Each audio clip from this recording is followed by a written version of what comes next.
Hello to you. Great to have your company. I hope all well in your world. Something a little bit different this week because I'm not sure if you've ever heard my next guest's name. I must confess I had no idea who he was until the request to speak with him came in from Tim in Toronto in Canada. Tim asked if I could track down his favourite rock guitarist, singer and songwriter, Pat Travers. So I did, and quickly discovered that when Pat broke out in 1979, he was an instant sensation. His greatest influence? Like so many of his contemporaries, it was the Fab Four. My interest was sparked by the Beatles on the Ed Sullivan Show, but I was very young then. Kind of realized even then that that was what I wanted to do. Whatever they were doing, I wanted to do. I really started playing when I was 12 and had my first band, and I've been playing ever since. I was born in Toronto, but we moved to Ottawa when I was 12. So I spent my teenage years in Ottawa, and that's where I started playing. Right. What was it like growing up there? Well, my teenage years were considerably different than most because I started playing nightclubs when I was 15. I was up till 4 in the morning every night and playing 5 sets of music. And I did that for a long, long time. Then I moved to England. I went to London, and that's when I started recording. I remember the first time I saw an electric guitar up close was my uncle. He had a 1954 Gibson Les Paul gold top, and it was so beautiful and sexy, even though I didn't know what sexy was, but I was very passionate about music. You were noticed by Ronnie Hawkins, weren't you? Yeah, it's funny. I was thinking about him the other day. He had done this before where he allowed someone to step up from somewhere, another player. And I was playing in a bar in Quebec. Ronnie and his entourage came in one night and he goes, "Kid, you're really good. You should give me a call and we'll see if we can't do something," right? So maybe a week or two later, I called him and he said, "Well, I don't really have a position for you right now." So, I went, "Well, thanks. It was great meeting you, etc." So I joined another band for about 2 weeks. And then Ronnie called and says, "Kid, you got to get down here to Toronto right now." So I quit that band, moved back to Toronto, and played with Ronnie for about a year. Yeah, and it was kind of like going to music college, especially for rock and roll, rockabilly, and learning how to really play those rhythms. The late Ronnie Hawkins was an American rock and roll singer who based himself in Canada and found a great deal of success there. He was a talent scout and mentor of the musicians he recruited for his band, the Hawks. The most successful of his students were those who left to form the band. When I first joined him, I went over to his house and he gave me a stack of 45s, old songs from the 50s and 60s, like Chuck Berry or Roy Orbison or people like that. And he told me, "I want you to learn these songs and I want you to play exactly like the guitar player plays, including the sound," which to me was like, "Oh no," because I'm into Hendrix and Jeff Beck and Jimmy Page, Carlos Santana, with all these guys got these beautiful overdriven tones. But nobody did that in the late 50s, early 60s. It was all pretty clean and twangy. But I did it, and it was worth it because it taught me where the drive for that aggressive rock and roll comes from. It's funny because a band like AC/DC, Malcolm learned that same lesson real early. A lot of downstrokes and stuck with it. So there's something to that. Did that become your preferred style too? I definitely clung to some of that initially when I started recording because I did a cover of Chuck Berry's Maybelline on my first album. Maybelline, Why can't you be true? I made some progress pretty quickly, but I had such bad anxiety that I couldn't appreciate anything. Nothing was ever good enough. So Hang it on, was, but before you move on, how did that anxiety impact you? well, first of all, you don't know you have it. It took me a long time to realize what anxiety was and what it does to you. You second guess yourself, you get indecisive, you lose your confidence, and can't let anybody see that. Yeah. So, yeah. So, What took you to London? well, I had a friend, and it was basically his idea. My mom was English, and my dad was Irish. And I guess Hendrix had done it, right? And we ended up being on the same label. I couldn't believe it. Was it difficult getting that first deal with Polydor? It didn't seem like it. What happened was I basically made a demo and I made appointments with all the A&R guy people that would make appointments because usually they would just say, well, just mail in or drop off Of your course. tape. Yeah. And I wasn't going to do that. I needed to be there to sell it. So I got rejected at a bunch of places, but Phonogram, they showed some interest and I got a little record deal with them. And actually, Mutt Lange produced my first recording, which was a total disaster. Why? But he produced AC/DC's Back in Black album. He's a big producer, but he can be a big pain in the ass too. And at that time, it was drum sounds. He would work on the same drum, having the drummer hit it over and over and over for an hour. For what reason, I don't know. But when he got it the way he liked it, it sounded fantastic, but it just took too long to get there. So paint me the picture of that. When you're miking, you generally work on the drums first, and it's not required to be there. Okay. Like I was there because it was my first session. But these days, I won't go anywhere near the studio when they're doing drum sounds because it's just the same thing over and over and over. So anyway, that deal didn't really work out for me. And I subsequently got a manager and he took me to Polydor. And we were signed by the managing director, who also managed Golden Earring. We were very lucky to have that kind of connection at the top of the company. Yeah. And how did that first album do for you? Well, in those days, they didn't expect you to have a hit on your first release or your second release for that matter. By number 3, they wanted to see something. So we did okay and we had a following. But my bad luck was to come to London at the start of the punk scene. So it rapidly changed the whole landscape. And punk was in, rock was out.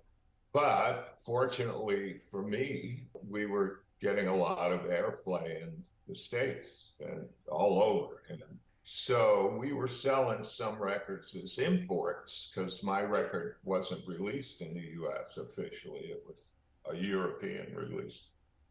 So then we just all moved to the United States. Yeah. So we were getting airplay, which we weren't getting.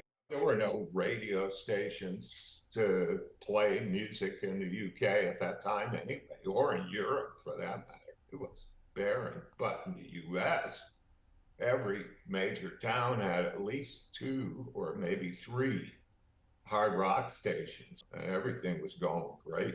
Do you remember what you were feeling at the time punk was coming in and you were sitting in London with your hard rock album, wondering what to do next? Yeah, it was a little frustrating for sure. But we had the US and Canada, and I was ready to leave the UK at that point. Right. You moved to the States. What happens then? We just started touring. It was beginning of 1978, and we got a tour with opening for Rush. And they weren't at mega status at that point, but they had a great following and they sold out every place they went to. So we played the Sheds, which was, about 5,000 to 15,000 every night, all across the country. We were always jumping on some great tour. We were a smoking hot band. Had the revolving door of band members started by that point? Drummers, yeah, I had a lot of drummers. My very, very first drummer, who I did that disastrous session with Mutt Lang, he was the drummer for the Clash.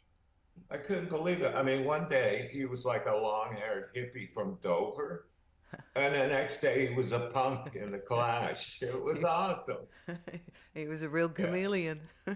Oh yeah, exactly. Yeah, he morphed quickly, but they were very successful, that band. They were punk up until a point. Once they got a little money, things changed. The punk movement was arguably one of Britain's most recognisable youth tribes, with mohawks, safety pins and loads of attitude. From punk poster boys, Sex Pistols and The Clash, the punks pushed boundaries right across the board. It was 1978 and the Pat Travers band was out touring all over the place with the likes of Rush and Foghat. All of a sudden, though, and very unexpectedly, they found themselves with a hit on the top 40. We recorded an album in Miami, and then we were going to take a break, and I was going to get to work on a new album. So we recorded the last 5 shows we did on that tour and came up with a live album.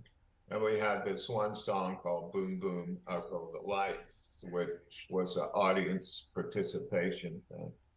It just got airplay like crazy. It was in heavy rotation across the nation, so we had to go back out and tour. Boom Boom was originally a Little Walter song, wasn't it? That's correct. Yeah, from about 51. Wow. What made you choose that? I had seen a blues band from Hamilton, Ontario when I was 13 play an outdoor concert, and they did that song, but not like I did it. I'd never heard it again, but I was 13 then, and when I was 21 recording my first album, I'd written a few songs, but I wasn't a very strong composer at that point. I was just getting started. So we needed one more song for the album, and I remembered that song. And we were able to find an album with it on there, and we learned it and covered it and recorded it. But as we started to play it live, it kind of got more and more dramatic. And one night I got cocky enough to see if the audience might answer me back, and they did, and it worked. So that was a cool thing. We also have a band here called The Angels that do an audience participation song that everybody just goes crazy for. Yeah. Audiences really love to take part in it, don't they? They do, yeah. They do. But Crash and Burn, you said, was a great album. It certainly was, because it had Snortin' Whiskey. Exactly. Yeah, that was that one. Snortin' Whiskey also became an American radio hit. Yeah, we got real lucky that after Boom Boom, we had something that sounded different, that was a progression from what we'd done before, but everybody liked it as well. So that worked out great. Were you always determined to keep the hard rock sound? Was there any softer side of you as well, Pat Travers? Oh, definitely. Well, even on Crash and Burn, I covered a Bob Marley song, Is This Love? And it's a real poppy kind of a reggae thing. And I played a lot of keyboards on that album. I like all sorts of music. There are a lot of shades to Pat Travers. Yeah. Actually, to tell you the truth, my desire to do different types of musical things kind of annoyed my management and stuff, because the stuff that we were successful with, I was kind of walking away from. So, which was the hard rock, right? Yeah, if I'd stayed a little more two-dimensional, maybe I would have been more successful. I don't know. Well, you were certainly very successful at the time. That was your era, wasn't it? Right through the late 70s and 80s. Yeah, we did all right, but then things caught up. The wages of sin. If we talk about 1982 with the release of Black Pearl, that one also featured some more mainstream music, didn't it? Black Pearl was a really, really good album, I think. The songs were strong, the performances and the production were all really good. But, it took us a while because I had split up with my management. So we had to go through some legal hoops for about a year. So that slowed down the release of that album. And unfortunately, things had changed at the record company. Somebody new comes in and they want to push what they like. They don't want that guy's artist, So we started to get some resistance to try to get promotion. I mean, we did a tour with Aerosmith, so everything should have worked. It just didn't seem to properly. It was a pretty frustrating time for you. It was for me, yeah. So did you have... I was happy to be touring with Aerosmith, and Steve Tyler and I got along really well, but he was kind of a big mess at the time. Sweet guy, great singer, great musician. A big mess, why? In terms of drugs? Yeah, that whole era. Yeah. But I had to go through all the rest of the 80s. But I'm fine now. Did you question yourself at the time as to what am I doing here? Maybe I should be doing something else. Did you ever have thoughts about changing gears?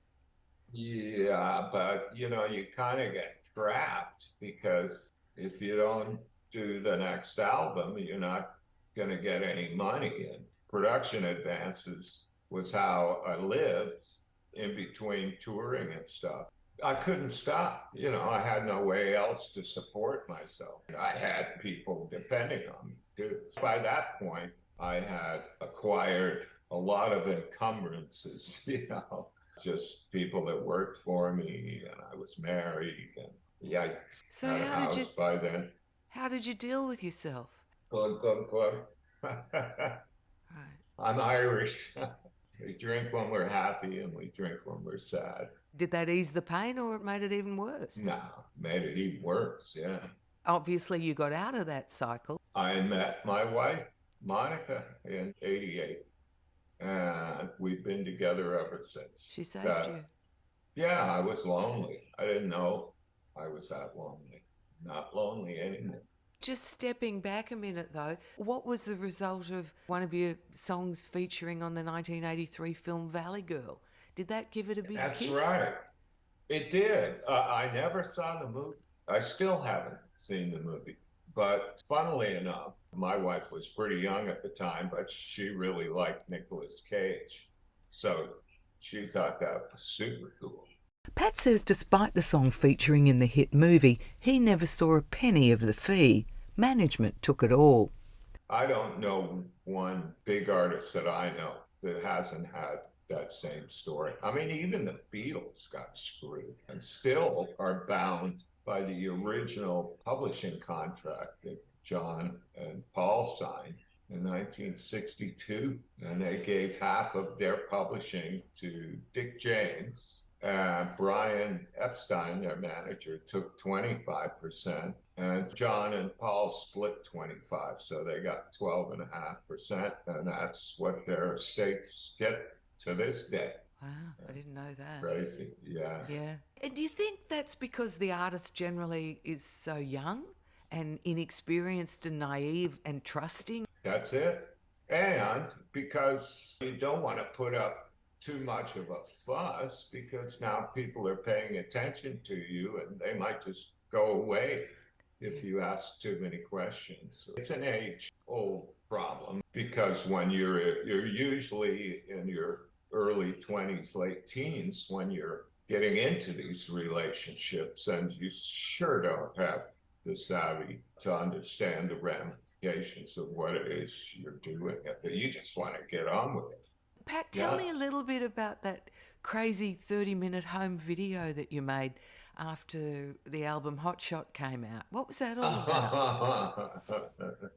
That was a ready-made situation. My manager at the time because we needed video to promote our new album. It was a gal who had directed a video for Prince, Little Red Corvette. It's a great video. She was involved with some other people, and they were making a campy sci-fi, sexy space aliens, babes. By that time, you already knew what sexy meant, right? Well, yeah, by then, yeah. What that did was allow us to get 3 performance videos out of it that we could put on MTV and whatever. So that was kind of fun. So everything had changed again with the advent of MTV and the demand for video. You couldn't just release an album and hope it'd fly. No, and a lot more expensive too. Shooting a video back then was at least $50,000. It's not like now where you can make one on your iPhone. Yeah. Pat, tell me a little bit about Jerry Riggs, because when he joined the Pat Travers band, it was said that you and he created a guitar team that fans considered difficult to rival. The two of you had a real magic together, didn't you? Jerry Riggs came in after Pat Thrall had left. It just never really happened the way that I would have liked it. So we had to do a couple of shows, just 3-piece. All of a sudden, oh man, I can hear myself.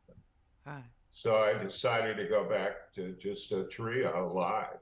I've been that way now for 15 years. The trio was hot, but unbeknown to Pat, he was in for yet another struggle as the 80s wore on. The album Hot Shot was Pat's last major label release of original music and was a return to a harder edge style of rock than his previous albums. After that, the latter half of the 80s were quite gruelling for him. He'd entered a decade at the top of the music game, but found himself in 86 being forced to again earn a living playing nightclubs. Although he's never been able to regain the level of commercial success he once had, he has managed to hang on to a league of fans who call themselves Hammerheads. These guys are all still firmly in his corner. It's true, and we're about to go and see them again here. We've got bunches of shows. We've got like almost 40 dates, I think. Pat's comeback has been evolving for some time. In 2004, he started a project with veteran drummer Carmine Appice, ex-Vanilla Fudge, where the pair recorded cover tunes from bands like Queen and Led Zeppelin under the album name PT Power Trio 2. I recorded our latest album, which I think is pretty good, The Art of Time Travel. And what's your favourite track from that one? All of them. I like them all. Well, I like the title track. I think the title track is great. It's fun to play live. And I have my missus sing backing vocals on it. She sounds awesome. So, did you meet her as part of the music industry? No, but our connection was she's a vocalist, and when I first met her, she was I thought she was 17, but she was 18. And she needed a demo, and I had a studio, and on my part, absolutely nothing, she's too young. So, but she would come over to my studio, and I worked on some demos for her, tried to find some material. One thing led to another. Well, I was trying to find somebody to go to a Little Feat concert, an outdoor in the afternoon, and I couldn't find anybody, so I called her, and she said, "Oh, sure." So we just had such a good time. I just felt happy, and the chemistry was just great. So that blossomed and bloomed, and still going strong 35 years later. So lovely to hear. The track The Art of Time Travel suggests that Pat would have changed things if he'd had his past to relive. I guess we'd all probably change some things if we could, but Pat Travers just expresses them better. Too many times I get trapped in a future where every last thing goes wrong. And what that means is I'm thinking about next week, something that hasn't even happened, but it's all going to fall apart. You know what I mean? It's going to be bad news. That's in the future. And then you start thinking about some bonehead thing you did 20 years ago, and you beat yourself up for that. You've got to be right here in the moment. Wrestling with what's behind you and wrestling with stuff you don't even know that's going to come is just a waste of time. It's easy to say, but hard to do. Pat Travers, give me your lowest moment ever. Where will you be? Well, and what's coming next is what your highest is. So I want to finish on high. But what would you say was your lowest moment ever? Oh, I remember sort of having about 1981 or 82, just having some real dark 5 o'clock in the morning, just bottle of Jack Daniels, smoking cigarette after cigarette, and just feeling pretty low, and asking, what am I going to do? Where can I go from here? I'm just so unhappy. And for a lot, I had a bad marriage. And of course, I broke up with my manager too. So that was all happening all at once. Okay. But now, I'm fine. And the pandemic's over, and we got a new album to promote, lots of shows. Yeah. Awesome. So everything's good. And your highest moment that you can recall? One of the best shows we ever did was at the Oakland Coliseum in Oakland, California, where they play football. It was Bill Graham presents Bill Graham, the famous promoter. And AC/DC opened. They were on first. It was 1978.